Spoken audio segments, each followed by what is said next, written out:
So guys आज की video में बात करेंगे what is discard return. Basically अभी इनकम टैक्स के पोर्टल पे एक नया फंक्शन अवेलेबल हो गया है डिस्कार्ड रिटर्न का। अब क्या ये रिटर्न है, कैसे इसको फाइल करना है, किन किन केसेस के अंदर हमें इसे फाइल करना है, दोस्तों पूरा डिटेल में समझेंगे वीडियो के अंदर। तो वीडियो इंपॉर्टेंट होने वाली है, इसलिए आपसे हमेशा रिक्वेस्ट करता हूँ कि वीडियो को आप पूरा देखें और स्किप ना करें।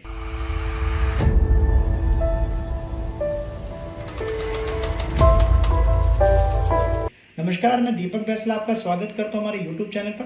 दोस्तों चैनल पर नए हो तो वीडियोस को लाइक करें, शेयर करें और अगर आपने अभी तक चैनल सब्सक्राइब नहीं करा है तो नीचे लाल बटन को दबाएं ताकि कोई भी नई वीडियो आए तो आप उसे मिस ना करें।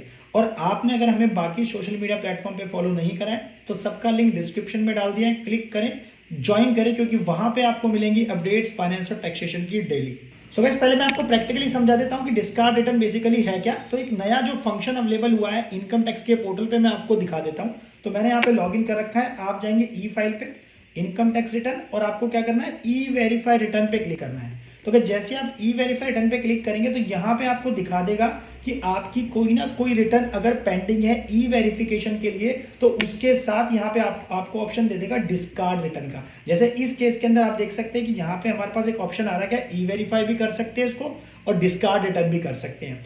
डिस्कार्ड रिटर्न दोस्तों इसका मतलब ये हुआ कि अगर आपने कोई भी आईटीआर फाइल करी, ठीक है, और आपने उसको ई वेरीफाई नहीं करा। जैसे कि आपको पता है कि जब आप कोई भी इनकम टैक्स रिटर्न फाइल करते हैं तो उसके बाद उसको आपको ई वेरीफाई करना होता है, आधार के ओटीपी से करना होता है, डिजिटल सिग्नेचर से करना होता है, या नेट बैंकिंग के थ्रू करना होता है। तो उसके मल्टीपल ऑप्शंस हैं, या फिर आप उसको जो है उसकी जो कॉपी होती है एक्नॉलेजमेंट की, जो आप आईटीआर डाउनलोड करते हैं उसको साइन करके आपको CPC Bangalore income tax department में भेजना होता है, राइट। तो ये जो दोस्तों प्रोसेस है आपको 30 डेज के अंदर करना होता है। सो अगर आप नहीं करते तो उस केस में आपकी रिटर्न जो है वो इनवैलिड रिटर्न हो जाती है। अगर आप उसको ई वेरीफाई नहीं करते तो आपकी एक सक्सेसफुल रिटर्न नहीं मानी जाती है।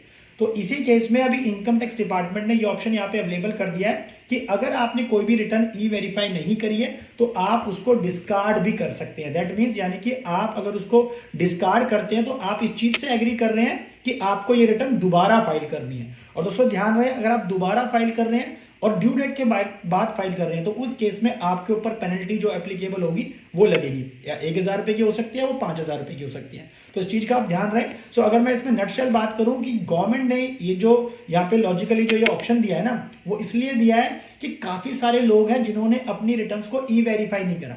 तो उस केस में अगर उनकी रिटर्न ई वेरीफाई नहीं है तो गवर्नमेंट ने वहां पे ऑप्शन दे दिया कि आप इसको डिस्कार्ड कर लो। और ऑब्वियसली जो लोग अपनी आईटीआर फाइल कर चुके हैं और 30 डेज के अंदर उन्होंने ई वेरिफिकेशन नहीं करा तो उस केस में उनकी जो रिटर्न है एक क्या मानी जाएगी, वो इनवैलिड मानी जाएगी। ऐसा माना जाएगा कि आपने कभी आईटीआर फाइल ही नहीं करी।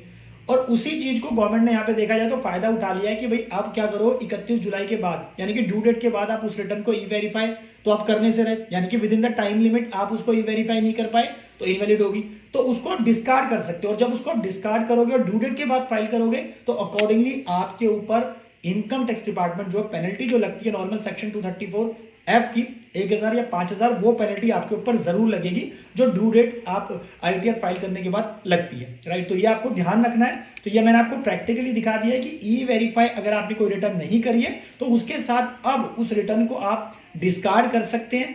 लेकिन आपके पास देखा जाए तो यहाँ पे एक ऑप्शन भी अवेलेबल हो गया है कि आपका टाइम लिमिट निकल गया है और आपको आईटीआर की कॉपी चाहिए लोन के पर्पस के लिए, वीजा के लिए, क्रेडिट कार्ड के लिए, मल्टीपल दोस्तों ऑप्शंस होते हैं। तो उस केस में आप डिस्कार्ड करके भी एक फ्रेश रिटर्न फाइल करोगे, लेकिन अकॉर्डिंगली आपके ऊपर जो पेनल्टी है वो लगेगी। सो ये तो मैंने आपको बता दिया कि डिस्कार्ड रिटर्न है क्या, प्रैक्टिकली मैंने आपको लॉगिन करके दिखा दिया पोर्टल पे, ठीक है।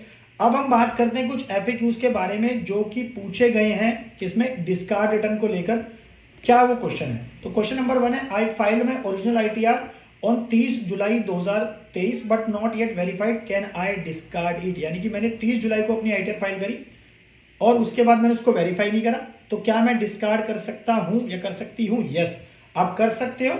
ये जो ऑप्शन है डिस्कार्ड आईटीआर का, ये आपको सेक्शन 139(1) अगर आप ओरिजिनल रिटर्न फाइल कर रहे हो या बिलेटेड रिटर्न फाइल कर रहे हो या आप रिवाइज रिटर्न फाइल कर रहे हो। लेकिन दोस्तों डिस्कार्ड रिटर्न जो है वो रिवाइज रिटर्न फाइल नहीं मानी जाएगी, इसलिए मैं आपको कंफ्यूज नहीं होना है कि डिस्कार्ड रिटर्न एक revise return. No, discard return का मतलब है कि वो रिटर्न डिपार्टमेंट के पास पहुंची ही नहीं है सबमिट करने के लिए। क्योंकि जब आप आईटीआर फाइल करते हो, ई वेरीफाई करते हो, तो ई वेरीफाई करने के बाद वो रिटर्न एक्चुअल में क्या होती है, सबमिट होती है, ट्रांसमिट होती है किसको, इनकम टैक्स डिपार्टमेंट को। तो एक तरह से वो आपकी पूरी तरह से रिटर्न क्या है, इनकम टैक्स डिपार्टमेंट के पास नहीं पहुंची है, उसको इसलिए इनवैलिड हो जाती है बाद में।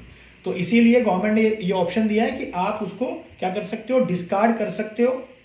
अब इसमें आप एक पॉइंट दोस्तों बोला गया कि user is provided a facility to file ITR fresh after discarding the previous unverified ITR, यानी कि आपको फ्रेश आईटीआर दोबारा से फाइल करनी पड़ेगी अगर आपने पुरानी अनवेरिफाइड आईटीआर को क्या कर दिया, डिस्कार्ड कर दिया।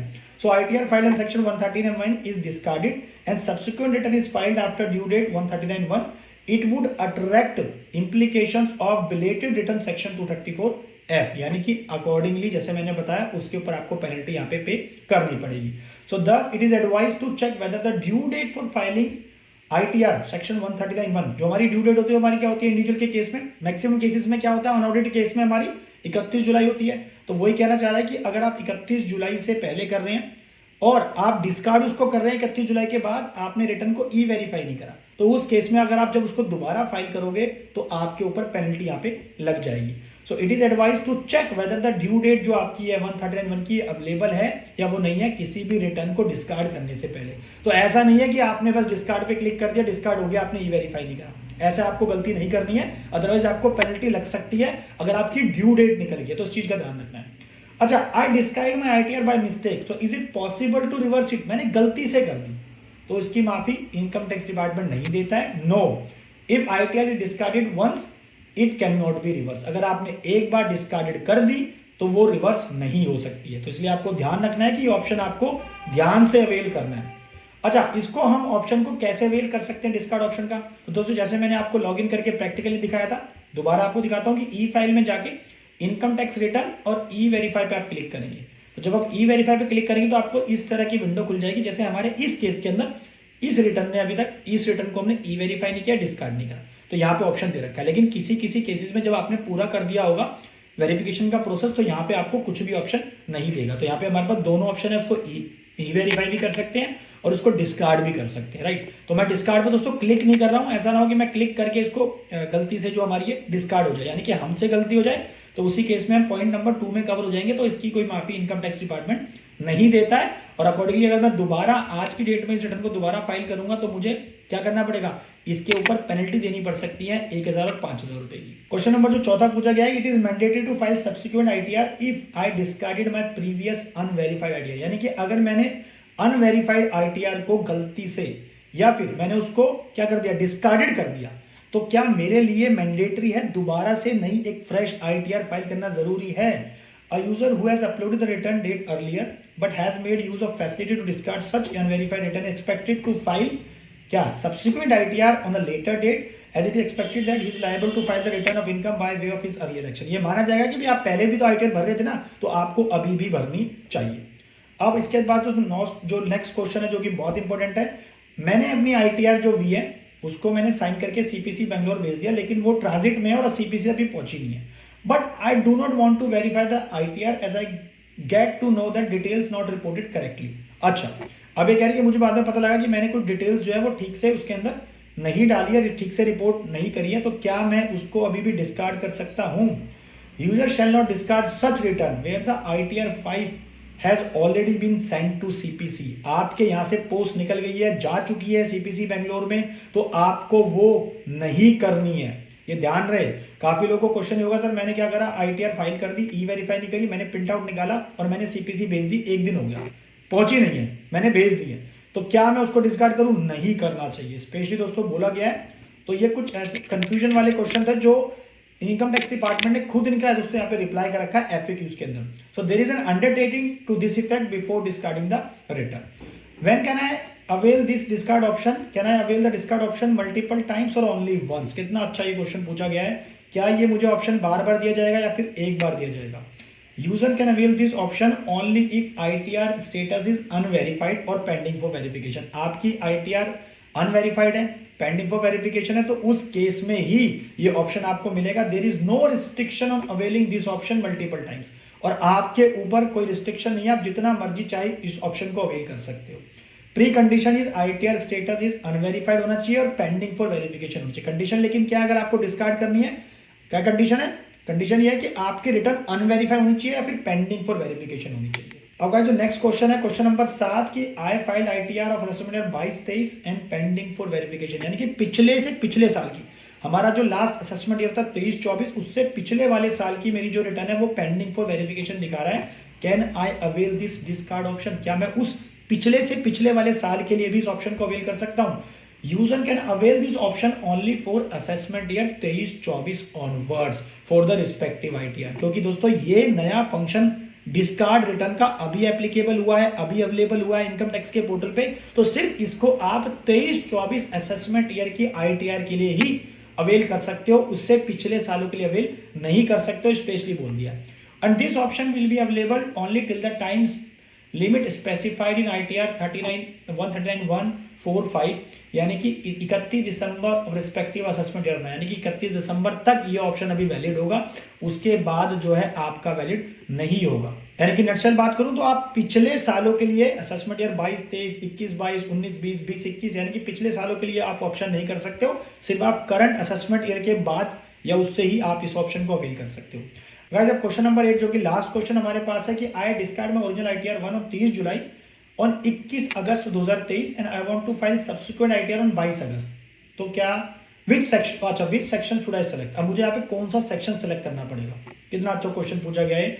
If user discard the original ITR 139.1 for which, जिसकी ड्यू डेट 139.1 की ओवर हो चुकी है, क्योंकि आपको पता होगा कि अगर मैंने आईटीआर 1 फाइल 30 जुलाई को कर दी, मैंने फाइल करी 30 जुलाई को, लेकिन 21 अगस्त तक मेरी वो ई वेरीफाई नहीं हुई थी। अब मैं 21 अगस्त को उसको डिस्कार्ड करता हूं और दोबारा से 22 अगस्त को नई आईटीआर भरता हूं, तो मुझे कौन से सेक्शन में आईटीआर फाइल करनी पड़ेगी? क्या वो ओरिजिनल सेक्शन 139.1 में कवर हो जाएगा, ये पूछना चाह रहे हैं, या फिर वो बिलेटेड रिटर्न सेक्शन 139.4 में कवर हो जाएगा? सो इसमें कहा गया है they required to select section 139.4 while filing subsequent ITR as there is no prior valid return exist. अच्छा, क्योंकि ये माना जाएगा कि आपकी कोई प्रायर पहले से कोई अब वैलिड रिटर्न तो एग्जिस्ट करती नहीं है, जब करती नहीं है तो इसका मतलब आप फ्रेश भर रहे हो, तो इस केस में आपका वो 139.4 में कवर हो जाएगा, यानी कि बिलेटेड रिटर्न मानी जाएगी, और उस केस में आपके ऊपर पेनल्टी जो है 1000 रुपए की और 5000 की वो एप्लीकेबल हो जाएगी।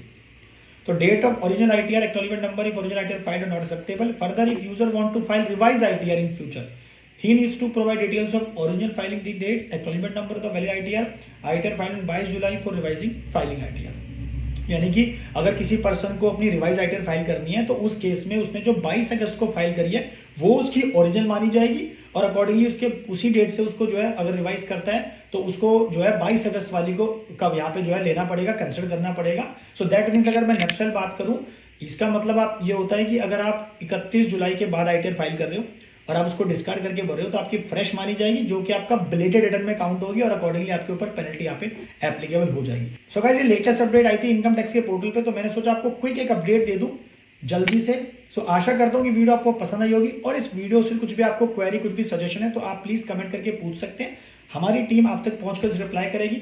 और प्लीज दोस्तों वीडियोस को लाइक करें, शेयर करें, अगर आपने चैनल को सब्सक्राइब नहीं करा है तो नीचे लाल बटन को दबाएं ताकि ऐसे वीडियो आपको टाइम पे मिलती रहे। Thank you.